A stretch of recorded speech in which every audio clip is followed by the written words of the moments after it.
Hey guys, my name's Ember, and welcome to Digital Rebirth. As you may have guessed from the title, I decided to take today to go over the top 10 games from my childhood. These games range from game demos that I played over and over again to games I didn't even finish until I got much older, so there isn't really a set rule as to what can or cannot be on this list other than I have to have played them as a child. The other rule that I'm setting for myself is that if there are multiple games from one franchise, I'm putting them on the same number. The last thing is that I can't afford a capture card for all the different consoles that are buried in my closet, and emulation is hard, so for some of these I'll be using footage from other people. I'll have their names in the bottom left corner of the screen, and they'll also be listed at the end of the video. Now with all that out of the way, let's get on with the list.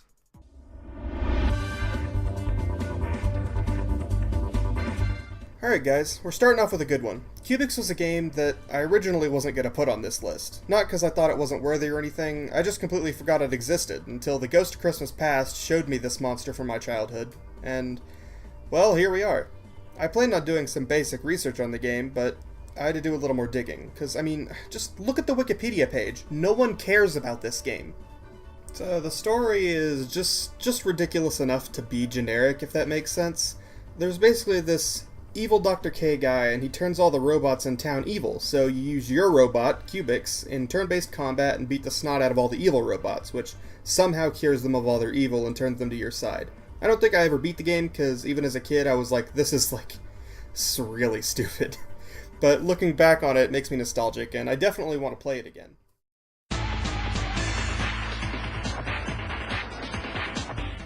Oh ho ho! Now this game is a classic.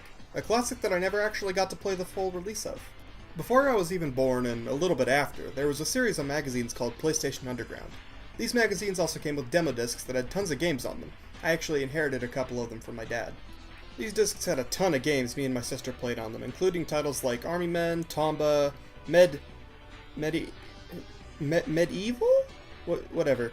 And, of course, The Legend of Dragoon. This is an RPG game for the PlayStation 1 and it rocked. You start off playing as this kid named Dart, whose village gets just freaking nuked by these bad guys, and it makes you feel powerful at first, because your entire village is basically burned to the ground, but you effectively delete the soldiers and the commander that are still hanging around the village.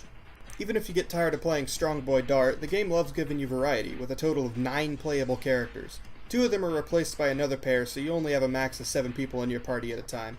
Combat's always super fun, because your characters are these things called Dragoons, which means they turn into these dope dragon hybrids and unleash all kinds of special moves on your enemies. All in all, 10 out of 10. Would play the demo again.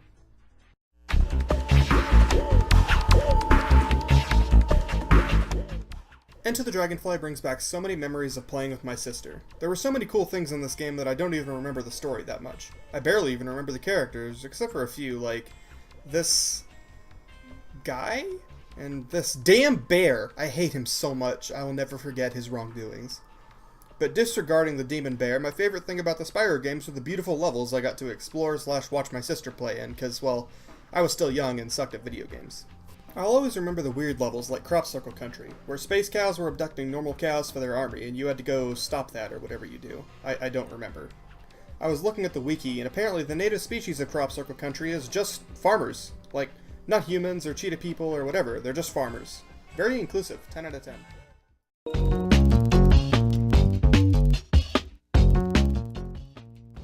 We finally hit our first two-parter. I'll start with the game that most of you remember at least a little bit. PacMan World 2, or PacMan World, as it's known in the East, was part of the series that was basically Namco's answer to the popularity of 3D platformers back in the day. I'll be honest, I love everything about the aesthetic of the game, but it ended up leaving me a little disappointed anyway. All the PacMan ghosts have boss fights, and by far the best fight in the game in my opinion is Blinky's Frog, which is the first one, and also, for some reason it's Clyde and not Blinky. With this boss you have to use multiple different moves you've learned to your advantage. You also have to do that with the other bosses, but they're literally the same boss, just a different color and in a slightly more difficult to navigate area.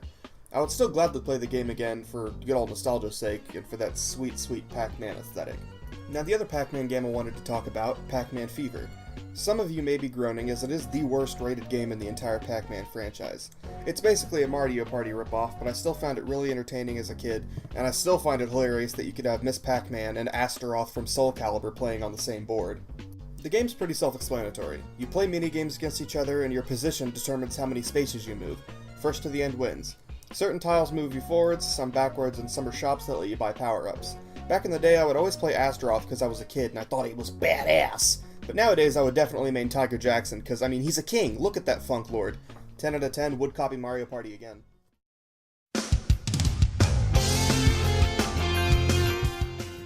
Oh lord, it's Sonic game time. I spent many afternoons in my room running in absolute circles because I was too dumb to figure out where to go half the time. When I was younger, I was always in awe at the absolute wonder of the hub world of that game. I thought there was so much to explore than there actually was, and now I just think it's kinda dumb. All in all, my favorite part of the game was the Chow Garden, because those are sweet boys, and to this day I still think it's really cool how they changed appearance based on what animal you gave them. Speaking of that, what did the Chow do to the animals? They didn't eat them, they just kinda like looked at them and then threw them on the ground. I still kinda wonder about it with increasing concern. I don't have much else to say about the game though, I'm not really a big Sonic fan.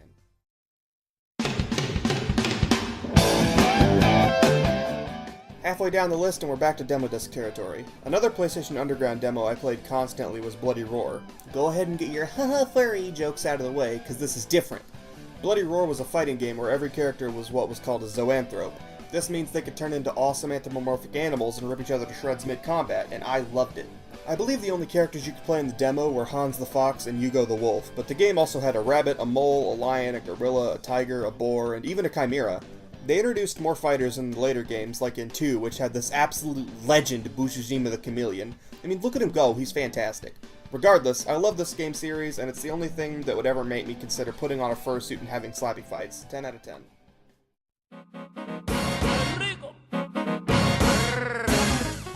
And now for our second and final two-parter. We'll start with the least interesting of the two, Pokemon Crystal. If you've literally ever heard me talk about Pokemon, you'll know that I'm a Gen 2 elitist and I firmly believe it's the best generation of Pokemon.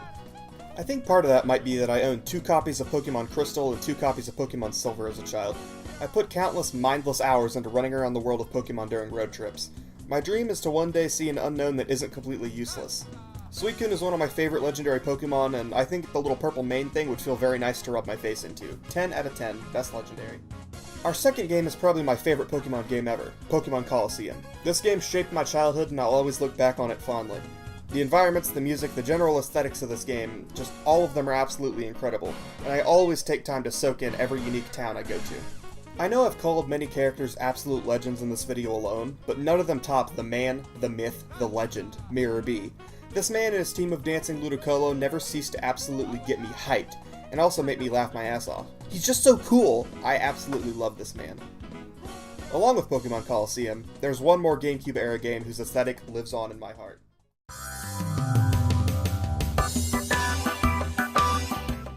Heck yeah guys, I still love this game to this day. I've been playing through it on stream to refresh myself on it, and I'm still having a blast. The gameplay's a little dated, but still interesting. I love the concept of this game. The characters, I'm looking at you, Ernest. The writing, the music. This game surprised me a lot looking back on it.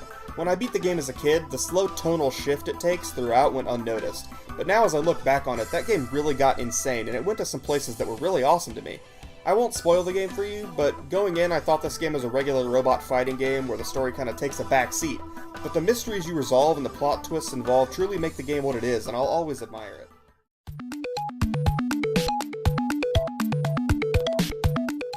Paper Mario: The 1000-Year Door is a game that I'm actually close to finishing on stream, surprisingly.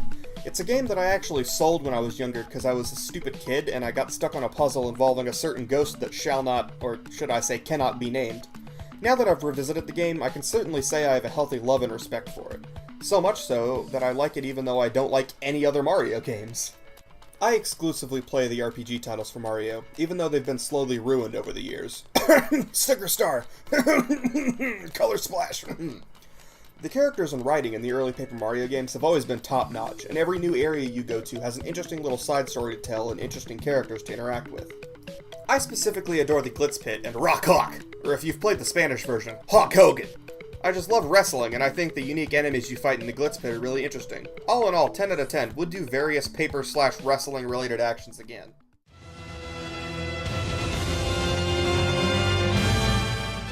Shadow of the Colossus. Not only is this game from my childhood, it's also my favorite game of all time.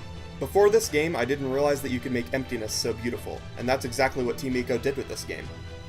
The only living things in the world of SOTC, other than you, your horse, a few lizards, and some birds, are the Colossi that you brutally murder, somehow leaving the world more empty than it was when you arrived.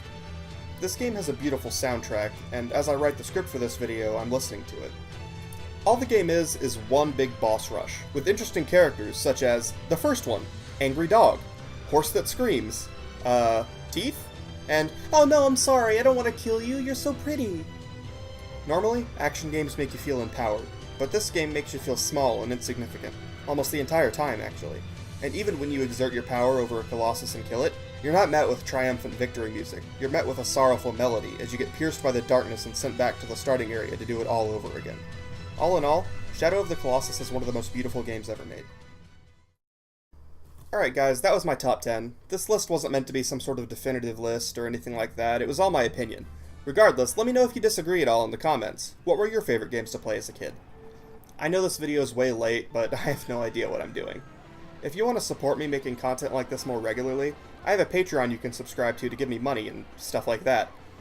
Also, if I'm actually able to get footage of these games for myself, I almost always stream it on my Twitch channel, so go drop a follow. Links to my Twitch and my Patreon will be in the description. Thanks for watching. I'll see you guys later.